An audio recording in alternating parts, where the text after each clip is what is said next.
Ladies and gents, from UX, and this is the Watermelon War. You heard it right. The Watermelon War. America's stupidest international incident. Yeah, that must be something if it's the stupidest, top tier, level one, complete top of the list, right? I don't know what this is gonna be about. What Watermelon War? I've never heard of this. This channel is by the channel Electrician, so it's gonna be something awesome. Electrician stories are usually like really good. It's the story like holy shit, how is this not a movie type of stories? So let's watch this one. This one's gonna get weird. Today we're talking about the Watermelon War, that time that America and Panama had an international incident over a slice of watermelon, which it kind of sounds weird, but historically speaking, it's really not. I mean, Mexico and France almost went to war over a pastry. America and Great Britain almost went to war a third time over a pig on an island off the coast of Canada. And then there was that one time that Honduras and El Salvador almost went to war over soccer. So, I mean, war is weird. And also there was a time the entire world went to war because one guy got shot. That way. That is just an excuse. Something else was at play. That's what's going to happen here.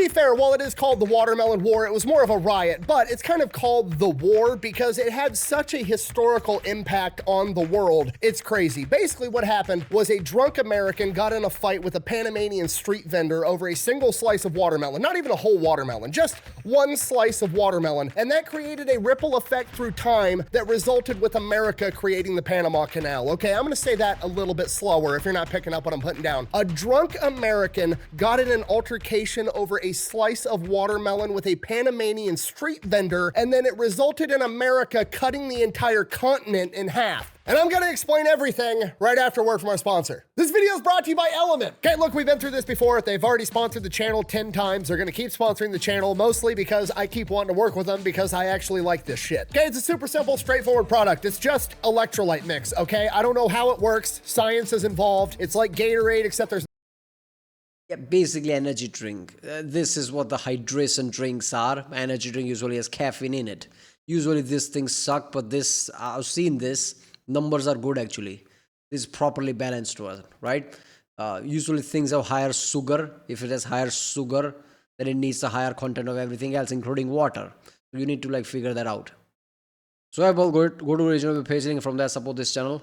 video. All right, our story begins in the 1840s, and at this point in time, Panama is not a sovereign nation like it is today. Panama is owned by basically what amounts to today Colombia, and the two countries together are known as New Granada. And Panama, in particular, is very important at this point in time as well as today because the Panamanian Isthmus, it's only like 46, 47 miles to cross from the Atlantic to the Pacific Ocean. And it seems counterintuitive, but even though the Panama Canal doesn't exist yet, it's still the fastest way to get from the east coast of the United States of America to the west coast. The reason for that is you have two options if you want to go from like New York to San Francisco, right? You can A, get in a covered wagon, and then you can drive your covered wagon all the way across the United States of America through cowboy country where bandits are trying to rob you, through Indian territory where Native Americans are rolling up on horseback shooting giant fucking toothpicks at you the entire time. And if you make it, the entire voyage takes you like 6 months. Option B, you can go to New York City, hop on a boat, take that down to Panama, walk 47 miles across the Panamanian Isthmus, hop on another boat, take that up to San Francisco, and that voyage is...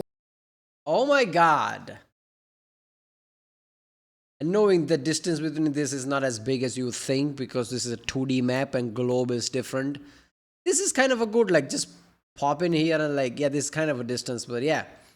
I didn't know people used to do that. Like, that just makes sense when you think about it. Like, all that Red Dead Redemption level shit. Why deal with that? Just go on a boat and there you go. It's only going to take you 4 to 6 weeks and is way safer. Because of this, pretty much every major superpower in the world wants control of Panama because they control how fast you can get from the Atlantic to the Pacific Ocean, which is a humongous deal. America's looking at Panama like, how do you guys feel about democracy? The British are looking at Panama like, hey, how would you guys feel about having a king? And the government of New Granada realizes they need to get something figured out. Otherwise, one of these countries is going to invade, go to war with them, and potentially take over Panama. So they decide they're going to team up with one of these world superpowers, and the superpower that they pick is the one that's closest. They're going to team up with America and they create the Bidlack Treaty in 1846. And what the Bidlack Treaty essentially says is... Wait a minute, what was America's superpower around this time? It was an economical juggernaut. Was it a superpower? Was it at the level of Britain and Germany? I don't know. Like, like obviously it was an economical powerhouse, but in World War One, America wasn't as powerful as it was in kind of like World War Two and beyond. Around this time, America economical juggernaut. Let's just call it like that. Yeah.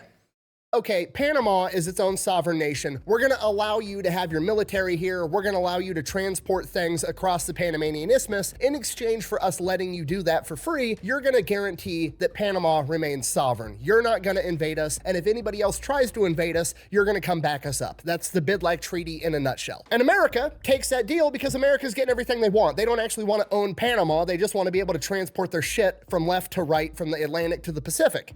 Damn good deal. And for a while, it works great. People that want to migrate from the East Coast to the West Coast do it through Panama, and then the main reason they end up using this entire thing is so that they can transport mail. So the U.S. mail that's going from New York to San Francisco actually travels down to Panama. The Postal Service... Why isn't trading part of the big deal? Because that's what modern world is. Why are canals so important today? It's basically goods. Most of the world's goods transfer through there. So if you want to transport a lot of goods from New York to like other West Coast, wouldn't this be like awesome day, like economically? Why is this mail and like human transport is the top of the list?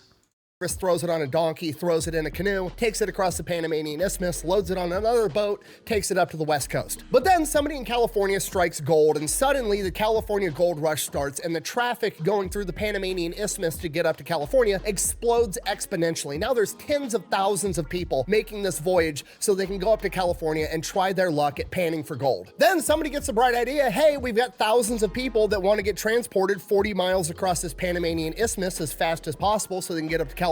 If we make it faster for them, we could probably make a lot of money, so they start building a railroad. Now, instead of having to trek 47 miles across some donkey path, you're just going to be able to board a train, drive it 47 miles, hop on a boat, you're good to go. So they start... Yeah, somebody struck gold and they make profit all the way from Panama. Look at the business mentality, right? Oh, you want to mine for gold? We want to provide you with transport.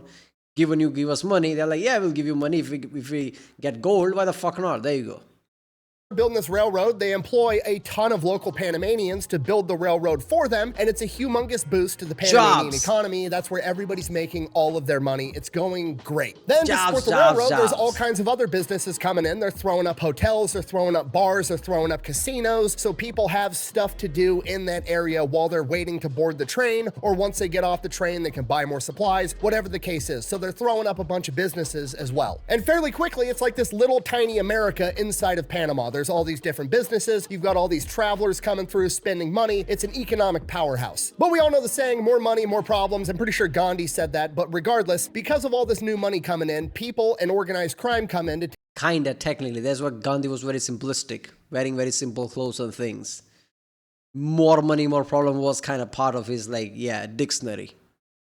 Take advantage of it, and there's a bunch of Panamanian bandits that are robbing people and disrupting the construction of this new railroad, so that pisses off the railroad company. So the railroad company hires a guy to solve the problem, a guy by the name of Randolph Runnels, who was a Texas Ranger up until this point. Just for the record, everybody thinks a Texas Ranger is like some weird state of Texas version of like the FBI, which today it kind of is, but back in the day, the Texas Rangers were basically Green Berets. These were special forces dudes that were going out into the wilderness and fighting off Native American tribes using guerrilla warfare tactics. These were not... Basically NCR Rangers from New Vegas.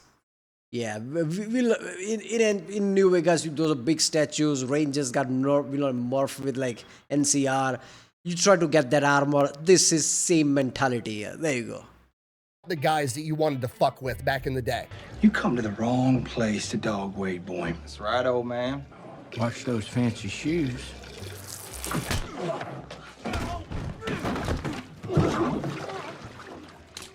It's a real mess you get at point blank, but I'm happy to do it for you. So Randolph Runnels and his boys come in and they start capturing and killing all of the bandits. So much so that the locals end up referring to him as El Verdugo, the hangman, and everybody's absolutely terrified of him. He's notorious. And that pretty much puts a kibosh to all of the bandits. And then the railroad gets finished and all of the local Panamanians that were building the railroad get laid off and basically get told, okay, thanks for building our shit, now fuck off. So now the railroad's making a ton of money. All these local businesses supporting the railroad that are also owned by Americans, bars, saloons, the whole nine yards. They're all raking in a bunch of money as well, and the Panamanian locals have just kind of been kicked to the curb. There's like this little America that they're no longer allowed in. They can't afford the property there. They can't live near it. They're no longer reaping any economic benefits of it, and because of this, there's a lot of resentment from the locals towards this new American business, which, to be fair, completely understandable. They built the fucking railroad, and now they're not benefiting from it at all. And to be fair, I have no historical. Yeah, there should have been bigger like deal. Like, this is my country. You're gonna build shit in my country. Let's make quotas. Half the people are Panamanian and half of the Americans. Like, it's fair. It's your business, but it's our place. Shit like that. Not like, oh, most of them get the fuck out of here. Thank you for coming type of way. I don't know. Like, this feels like a diplomatic failure.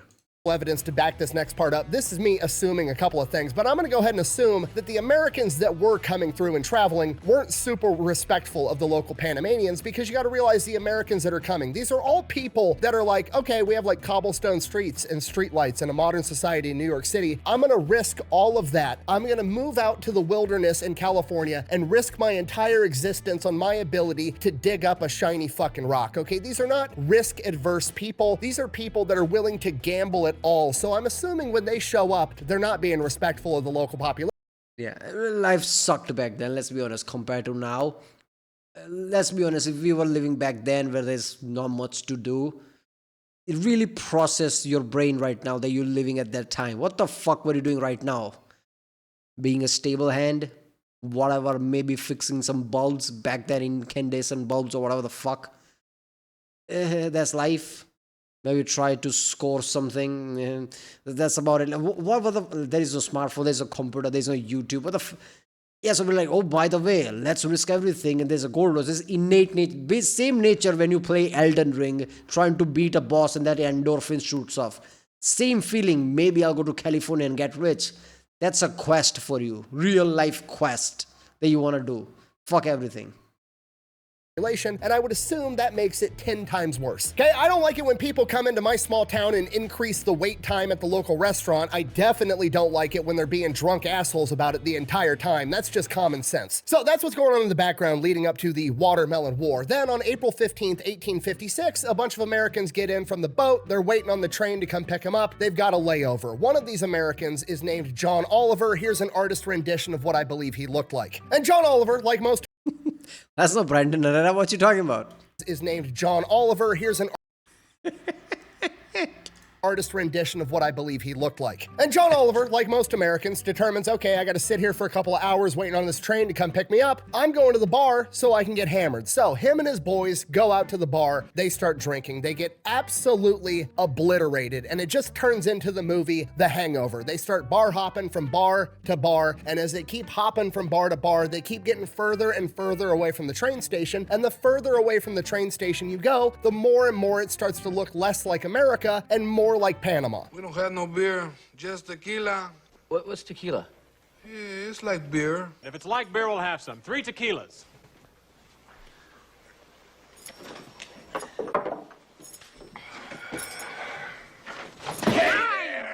Now, somewhere along the line, they cross paths with a Panamanian street vendor that's selling slices of watermelon by the name of Jose Luna. And depending on which source you want to read, there's 2 different versions of what happens next. Version number 1 is that John Oliver is being a drunk asshole. He walks up, grabs a slice of watermelon from Jose's cart, just starts eating it, and refuses to pay. Version number 2 of the story is that Jose Luna kind of does the tourist trap thing where the local street vendor comes up and like makes it seem like he's giving you a gift for free, and then after you put it on or you start eating it, he then expects you to pay him. Regardless of which version of that story it was, the fact of the matter is Jose Luna now believes that John Oliver owes him a dime for this slice of watermelon, and a dime for a slice of watermelon at this point in time is an outrageous sum of money. There it is! It's beautiful! Take your hat off, boy. That's a dollar bill. So they get into an altercation over this watermelon. They're arguing back and forth, and finally one of John Oliver's buddies, whose name has been lost to time, but here's an artist rendition of him, he decides that he's had enough of hearing about this. He'll just pay for the watermelon. So, like an adult trying to de-escalate the situation, he pulls a dime out of his pocket and then overhands it at Jose's face, hits him right in the forehead. At this point, Jose, pissed off, pulls out a knife, to which John Oliver, being the American in the situation, does what Americans do and pulls out a gun. So now we've got a standoff, okay? Show that like Indiana Jones clip, basically. Yeah, this was bound to happen. Oh, let's go to another country and just create business and treat it as like little America. Of course, this is of course gonna happen, and I already see it. They're like, fuck this. Let's just dig a hole and create a water channel so we don't even have to step foot inside Panama and just bypass all that. That's how the canal is gonna be, right? Things are tense. Everything is frozen. We've got a knife. We've got a gun. They're standing there. Everything's going fine. Everything's going great. This is the point where everybody's like, okay, you got your dime. We're going to leave. We're clearly the assholes here. Everybody can just go about their merry way. But then one of Jose Luna's buddies, whose name also has been lost to time, so we're just going to go ahead and call him Hose B. Hose B jumps in and tries to grapple the gun away from John Oliver. And during this altercation, the gun goes off and shoots an innocent bystander. Get! Ah, you mother... And that's it. It's done. This is the match that lit the powder keg. We've got like a decade of racial tensions between the local... Look, man, back then people were not woke. People were not respectable in that way. Let's be honest, British Empire wasn't that before of a thing. Looking down on people wasn't that far off. And America, if you're American, like richer compared to Panama, you're going to look down upon people. At least that's the feeling everyone has, whether you do that or not. So Panamanian people are thinking that about Americans, like they're going to look down on us, that this shit happens. Yeah, okay. This was bound to happen. And the Americans, and an American, whether he did it intentionally or not, just shot a Panamanian, and within a minute, the entire thing just devolves into a massive riot. Panamanians are coming out of everywhere with clubs and rocks and sticks and knives and machetes and whatever else they have, and just start beating the shit out of the Americans. And the riot just keeps growing and growing and growing, and eventually they're in the American part of town. They're looting and destroying all of the American businesses, the bars, the hotels, all of it. They're destroying and stealing absolutely everything. The Americans don't know what to do, so they all fall back to the train station. They barricade. This is how usually any riots go, by the way. People say like, oh, this is fault of diplomacy, like I said. This fault of this. In the end of the day, it doesn't matter. If somebody's getting screwed, there is a point of no return. There is a straw that will break that camel's back. And when that happens, shit's gonna blow up regardless of the reason. So even current days, when you have riots in your cities and things, there is an element of failure there, whether diplomatic failure or whatever. Somebody that could have done something didn't, whether it's your fault or the other side's fault, because clearly there are just two sides in America. Doesn't matter what, this is how riots work. So you can just blame and finger point or see whether diplomacy failed. What should you do about it, regardless of whose fault it is? This is that. Is this a Panamanian's fault because they didn't basically said like, yeah, you could do this, but like half of the shit is ours because it's our land? Not that you can just create mini America here. That is also part of us, and half of our people will be there. This is not just American thing. Maybe it's Panamanians' fault for that. Or maybe not. Regardless of that, both sides should have been wary of that. Usually what happens is like the side that benefits the most and the side that is getting screwed. The side that gets benefit, usually like, why do we care? We're getting benefit. Yeah, there will be a time where this shit will happen. If things becomes too much. That basically Witcher 3 bargaining thing, right? Like bargaining for contract. You bargain too hard, yeah, you're not getting shit type of way. Then riot happens, everything gets destroyed. Barricade themselves inside, and they're sending out telegrams asking for help, and those get cut short because the Panamanians start ripping down the telegram lines. They rip up one of these phone poles and start using it as a battering ram, trying to get inside the train station. They're gonna kill absolutely everybody. Then the Panamanians should have showed the Lord of the Ring clip where the orcs try to break inside the castle with a battering ram. Cops show up. The Panamanian cops are kind of like this middle ground of like, they're Panamanian. They're probably also very frustrated with America being drunk assholes inside their country all the time, but also they're working for the city. The city understands that that's bringing in a ton of money. So they kind of have a vested interest in just squashing the entire riot. They're not really gunning for the Americans like everybody else. Yet. As the Panamanian police are trying to break up this riot, one of the Americans from inside the train station shoots out the window and shoots one of the Panamanian cops, at which point the Panamanian... This story is so good, this is basically America in a nutshell, at least how people see it. Of course, one of the Americans shot the police. They're trying to help them. Why not? Cops are like, oh, hell no. Oh, hell no! So now the cops are on Team Riot, and just as it's starting to look like they're going to break into this train station and it's going to be a massacre, a train pulls up. Okay, wasn't there. Don't know exactly what went down, but in my head, I imagine this train slowly rolling up and coming to a stop. And before the doors open, the whole mob has just like stopped and they're now looking at this train like Americans just showed up. We're gonna beat their fucking ass. And then the train doors open and out walks El Verdugo. Fucking Randolph Reynolds and all of his Texas Ranger buddies walk out with guns, aim them at the mob, and Randolph Reynolds says, drop your weapons. At which point the Panamanians drop their machetes, their sticks, their rocks, their clubs, whatever they got, and they just fucking run. They're already scared shitless of this. I mean, if there are 2 guns, people will charge them. How many people can you shoot? Entire Rangers, like battalion of them comes out with guns. Nobody's gonna take even if you outnumber them, you're not doing that shit. Guy, he's a living, notorious legend. They take off. The riot is over. The smoke clears. 18 Americans have been killed. 2 Panamanians have been killed. A bunch of American businesses are destroyed. They were ripping up the railroad tracks. They ripped down all the telegram lines. It's a complete disaster. But it's not over yet because the American government hears about what happened and they have the typical American government knee-jerk reaction and they send in the Marine Corps. Yes!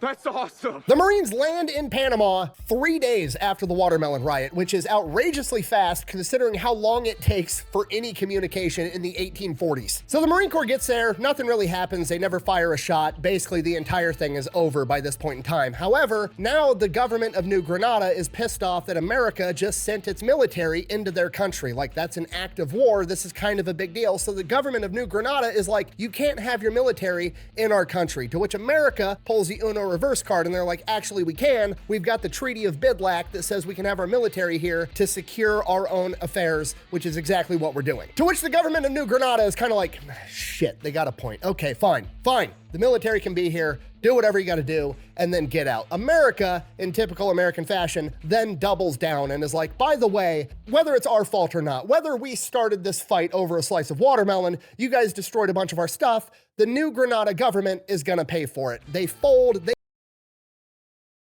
It's our fault, 100%. Our guys are the asshole. But you fucked up the economy, boy. Why the fuck would you rip out the railway track? What is this all for? It's your fault. You attack capitalism. Screw the people. You attack capitalism chain. You destroyed the source. What are we gonna do about it? You're gonna pay for it. Isn't that fucked up that I kinda understand that? Like, yeah, okay, there's a fight, but why destroy businesses? Like, that doesn't really, that hurts everyone. Maybe I'm a businessman myself, that's why. I don't know. All right, I'm making fun here. Like, don't get angry at comments or some shit. They agree to pay America $400,000, which is a ridiculous amount of money at this point in time, as a settlement between the two. And then America triples down and uses this as an excuse to create American military bases on the islands right off the coast of Panama. Yeah, America classic. Don't give them the finger, they'll grab the whole hand. There you go.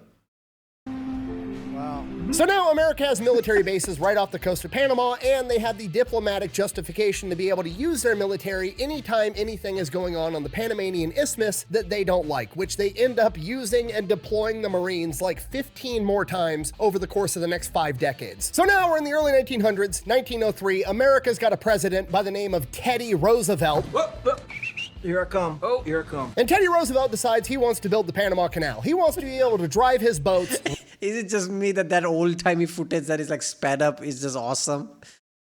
Hey, here comes Teddy Roosevelt, and then... And Teddy Roosevelt decides he wants to build the Panama Canal. He wants to be able to drive his boats right through Panama to go from the Atlantic to the Pacific and vice versa, and that's what he wants. So he goes to the Colombian government. The New Granada government has been renamed to the Colombian government somewhere within the past 50 years. It's the Colombian government now, doesn't matter. So he goes to the Colombian government and asks for a treaty so he can build the Panama Canal. And what do? We take a boat there, then have some snack, right, see the beautiful train tracks that we created, see the scenery. Teddy's like, what the fuck you just said? For that small patch? Bomb it. Why are we wasting time? Just, like, right through straight. the Colombian government refuses. No.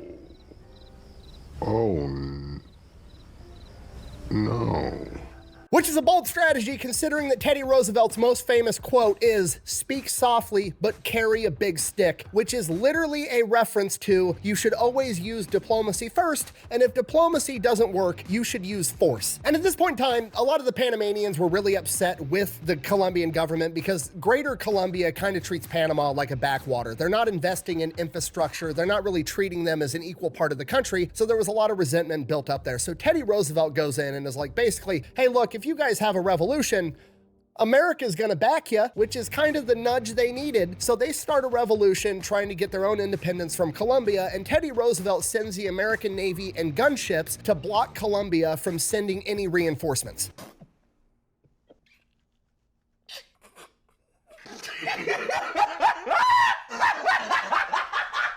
Because of this, Colombia doesn't even really try to stop the revolution. They're not able to send their military in there, and the entire revolution is relatively bloodless and Colombia sees across the range and like, oh fuck me, there are American ships there, and then just see something else. Yeah, we lost Panama. All right, there you go.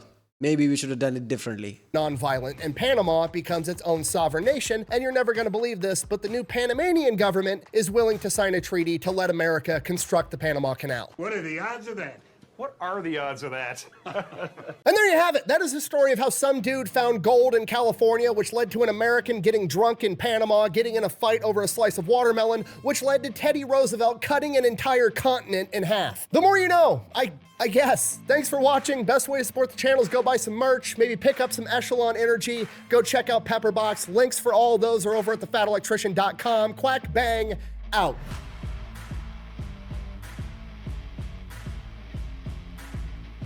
Not gonna lie, I pride myself on never using clickbait. If I tell you that prohibition led to 2 billion pounds of cheese being in an underground cave in Missouri, I mean it. And if I tell you that a slice of watermelon made Teddy Roosevelt cut an entire continent in half, that's exactly what happened. See you later. That is true. I love the cheese video. That shit blew my mind. Why the fuck is that real? But okay. Yeah.